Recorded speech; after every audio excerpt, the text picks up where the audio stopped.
Movement between the 1 chord and the 4 chord, so super common, and there's so many ways that we can zhuzh it up to make it a bit more interesting. So let's have a look at a bunch of ways that we can do that, and I'll also try and unpack the reasons why some of these work too. If I've been organised, then future me should have also created a PDF to accompany the video. Links in the description, hopefully. In nearly all music, we have harmonic movement that is fundamental and critical to the song, whereby that harmonic movement, those chords, support the melody as it moves through the song, a bit like columns or pillars holding up the melody.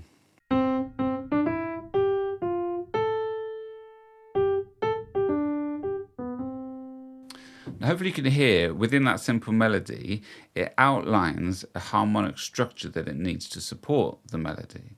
So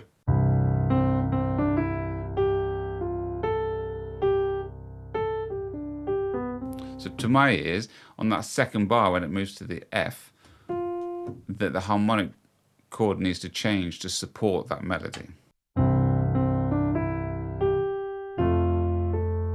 And then the same thing again on this third bar, we want to move again.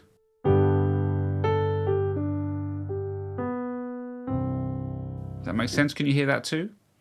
So effectively those chords are those fundamental bits of harmonic movement that need to support the melody. Now sometimes if all we had were those pillar chords, those critical chords, then our harmony, our arrangements, our compositions can get a little bit boring. Don't get me wrong though, sometimes the most simplest harmony and chord progressions can actually be the most beautiful. Anyway, what I'm saying is that we can add extra chords in and around, in between those critical chords. In fact, a lot of the chords that you'll play in other songs, a lot of those chords are there just as a means to take us or connect us to the critical chords in a more interesting way, to add a bit of colour. And when we think like this, we have lots of options available to us.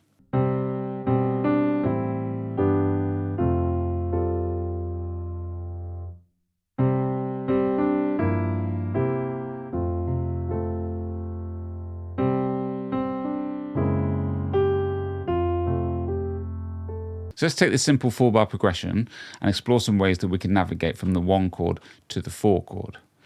We'll start simple and then we'll ramp it up a little bit as we go. Let's get into it. We'll start nice and simple with the diatonic stepwise movement from our 1 to our 4, just moving up diatonically.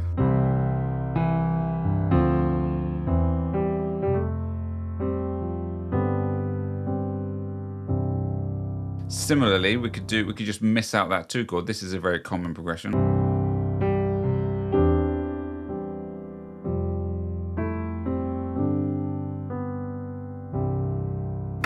Okay, number 2, rather than moving stepwise up, we're going to move stepwise down. So we can start with movement in thirds.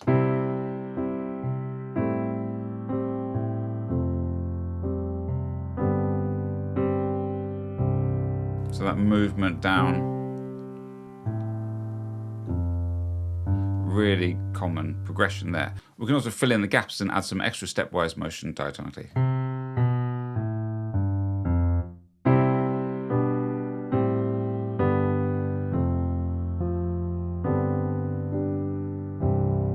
Or another similar thing we could do on this same idea, rather than just stepping straight down there, we can approach this A minor and have a minor 2-5. So we can go.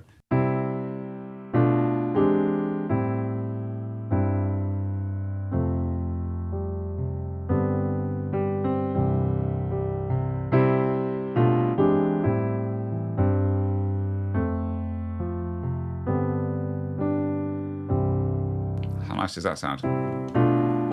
So I'm playing a 2-5 that leads me to the A minor, rather than just going from a C to a G over B to an A minor 7. I'm going to approach that A minor 7 with a 2-5, a minor 2-5. So it's a half diminished on the B, on the 2 chord, and an altered or a sharp 9, sharp 5 on the 5 chord that takes me to the 1 of A minor. So 2, 5, 1. And then we continue with the pattern we used before.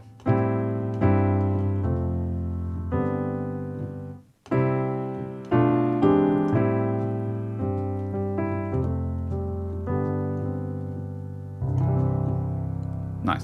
Okay, number 3, half diminished chord on the major third.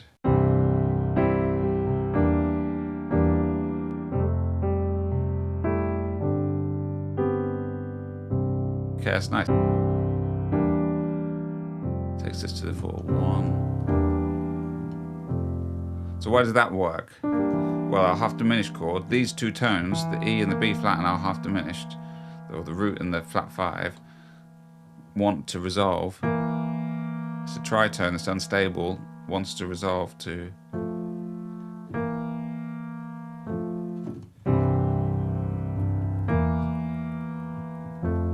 that's where that resolution comes from, so it feels natural to move to that F. Now really, an E half diminished, E minor 7 flat 5, is just like a C7 in disguise. Now C7 is the dominant chord, the 5 chord of F, so that C7 is going to want to resolve there. So that leads us to number 4, which is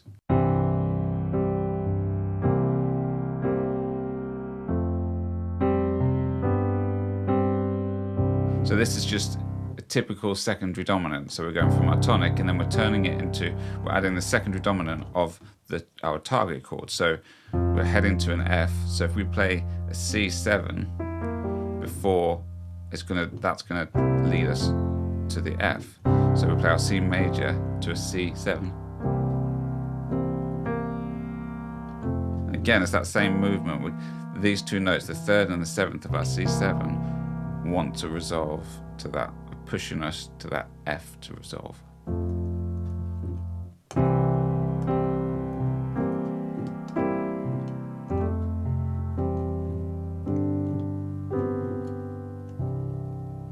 And we could do sort of variations on that dominant chord. So we could add, rather than just play it as a straight C7, we could play it as a 7 flat 9.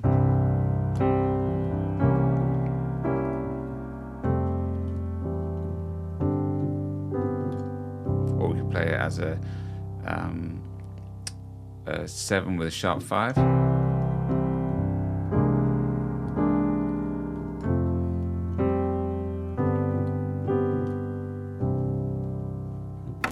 Now number 5 is kind of linked to that idea in number 4 where we're using that secondary dominant or that C7 that's going to lead us to F. Here what we're going to do is we're going to add a 2-5. Rather than just the 5 chord leading to the F, we're going to put the 2 chord of our destination. So our destination, the target chord is at the F. We can play a 2 and a 2-5 that leads us to that 1. So the 2 chord in F would be a G minor 7. And see, so we go.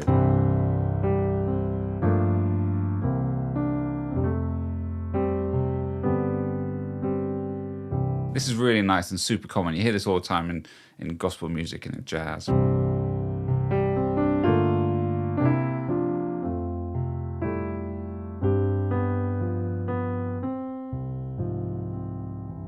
Really nice.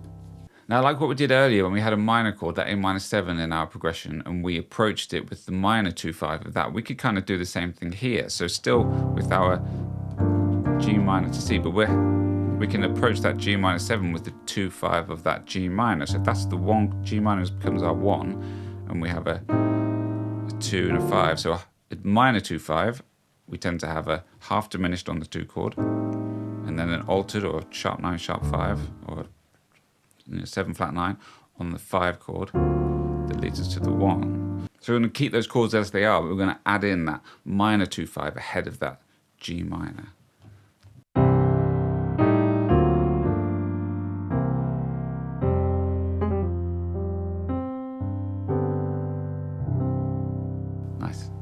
So we've busied up our bar there with all these chords. So what we could actually do is strip that back even more. So we'd started initially with just a C7,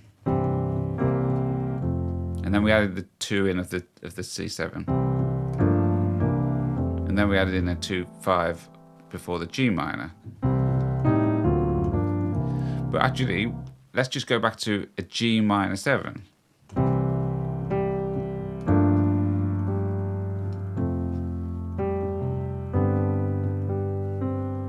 Just on its own, that G minor, that 5 minor chord,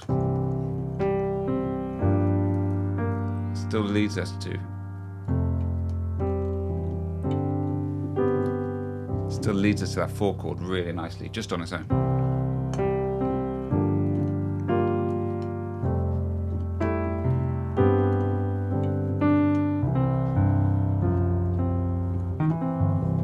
Okay, number 6. E7. This is another common progression.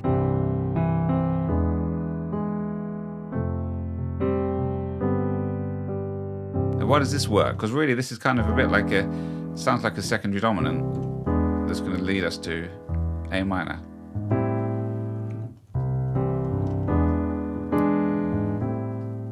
So why does it work moving to F? Well, an A minor is just an F major 7 in disguise. They're very similar. They hold a lot of the same chord tones, and in the way that in our E chord, we've got these 2 notes that want to resolve here.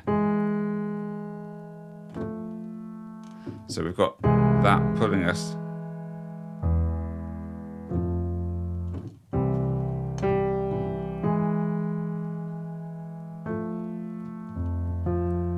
that's a common progression that you'll hear.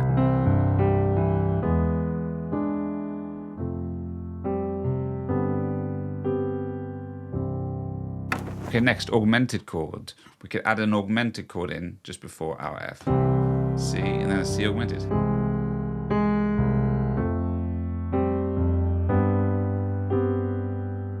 Nice. So it's that movement of that G to G sharp to A that is our 3rd of our F chord.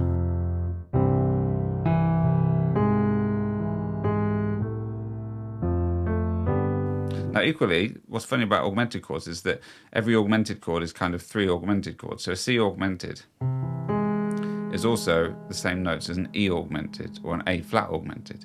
So you could change your bass note and play instead an E augmented.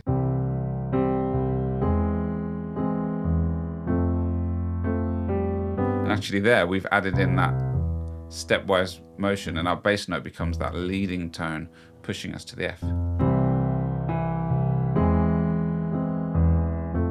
Okay, very similar to that E7 sound, that we've got these 2 notes that want to resolve or pull us over here.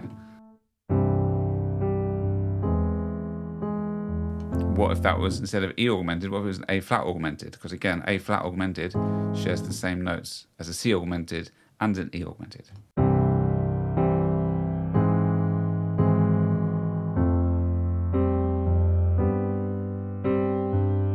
So it's not as strong as that E, definitely, because that E gives us that leading tone there, but it still works.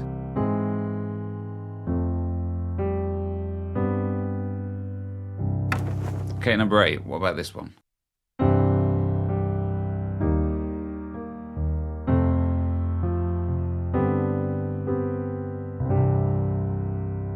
Like that. So what we've done there, E flat, so the flat 3, dominant chord, and then to our 4, 5, 1. So why does that work? Well, this is called a backdoor dominant with the chord tones from our E flat 7. We've got two chord tones in here that want to resolve to 2 strong chord tones of F. And also, because we're moving up from that E flat to the F to the G, we've got this movement of whole steps.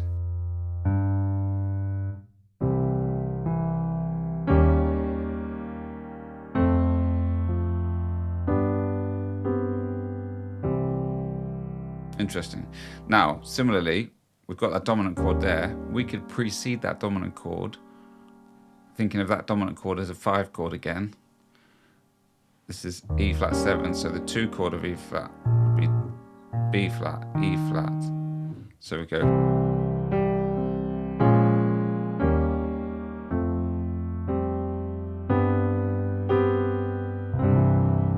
Any dominant 7 chord we can sort of think of as being like a 5 chord.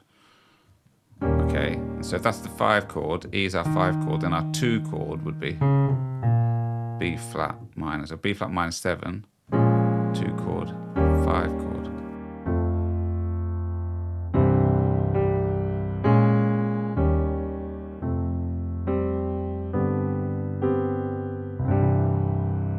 So we call that a backdoor 2/5 into our F. Backdoor 2/5.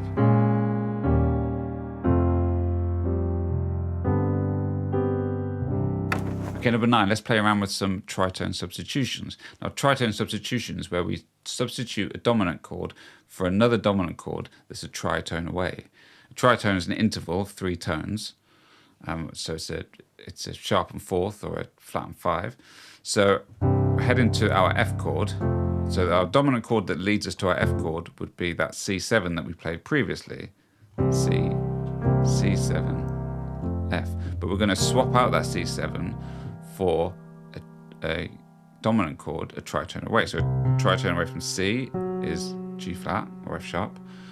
And we're going to play a G flat 7 instead of that C7.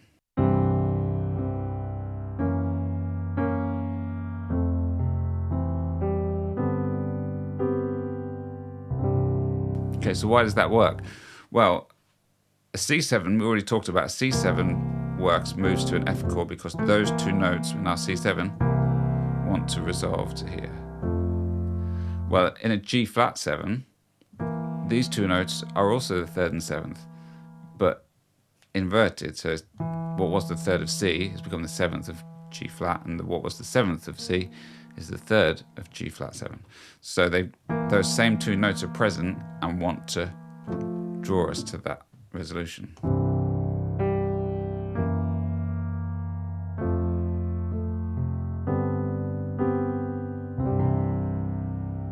So if we think about that G flat as being a substitution for our C7, then previously we had our C7 that went to F, but then we also had a version that was our C7, and then we had a 2 in front of that, 2, 5, 1. So we had the G minor and then the C7. So if we've swapped out our C7 for a G flat 7, the tritone substitution, we could still keep our G minor in there. So we could have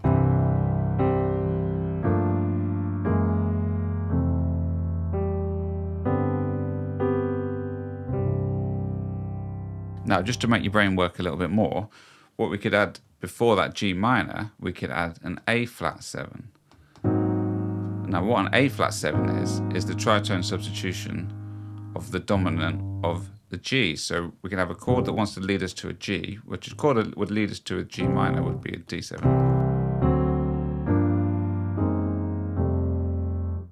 So that's another version there.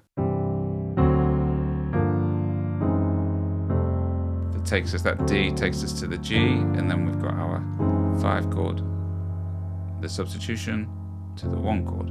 Now we can also substitute out that D, so instead of playing that D7, we could play the tritone substitution of that D7, which would be an A flat 7. So what happens is we create this nice little downward movement of chords. A flat 7, G minor 7, G flat 7, onto our target of F.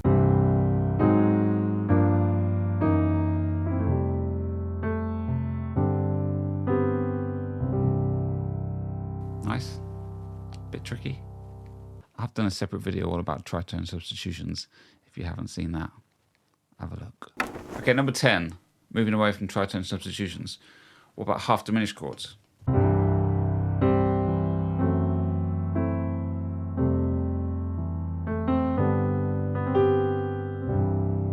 So what makes that half diminished work? Well, if you look at an F sharp half diminished, then this chord shares nearly all the notes of an F major 7 other than the root note.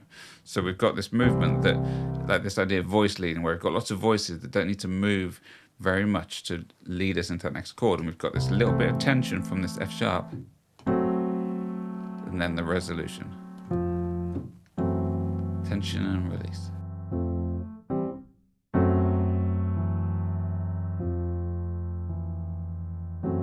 We've got 2 notes there almost that want to fall to that root note.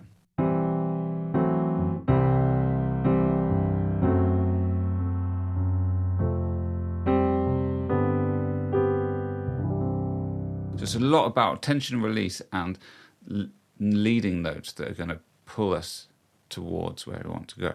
That's what these do. Okay, next one, similar kind of thing. You Again, using that third that we've used a few times already.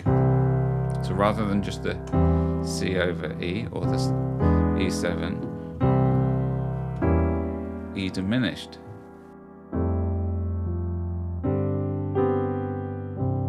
Diminished chords are great tools for passing chords. You can put any diminished chord like a semitone below where you're heading, and it's going to sound nice.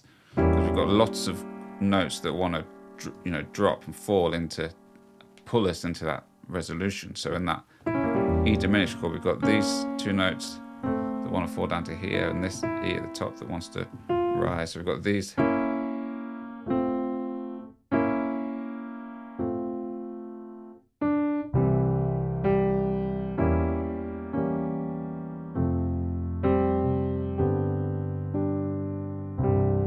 So diminished chords, great chords for adding in a bit of interest, passing chords. Get on it. Okay, we've stormed through these. This is the final one. You ready?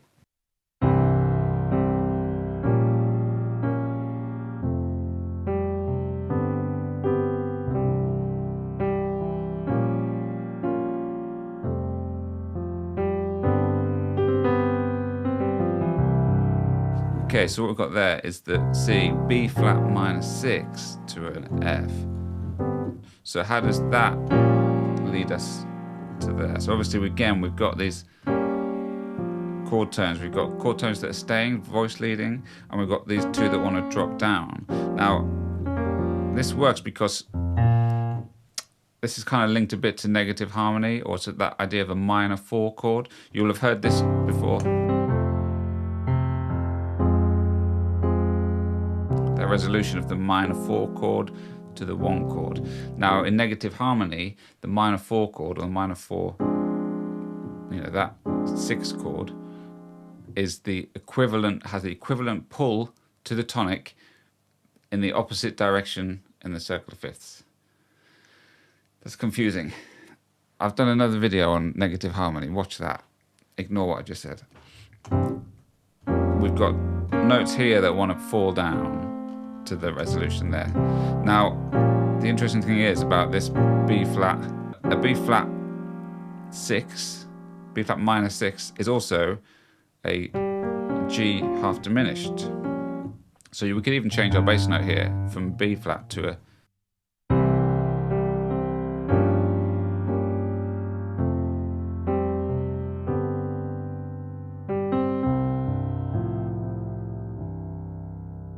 nice. So these are all done in the key of C with this progression, but you could take any of these ideas and move them into another key. Yeah, the same thing applies.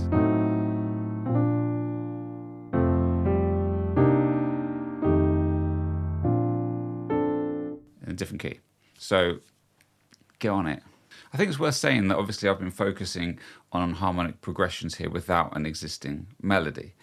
Now, if you do already have an existing melody in place, then you do need to be mindful of that. And you need to either make sure that your chord progressions aren't creating too much dissonance, although a bit of dissonance and a bit of tension isn't always a bad thing. So be mindful of that, or be willing to tweak your melody to accommodate the new chord sequence. Okay, so there's a whole bunch of ways that we can approach that 4 chord to add a bit of interest. Hope you've enjoyed this video. I hope you found it useful. Thanks for being here.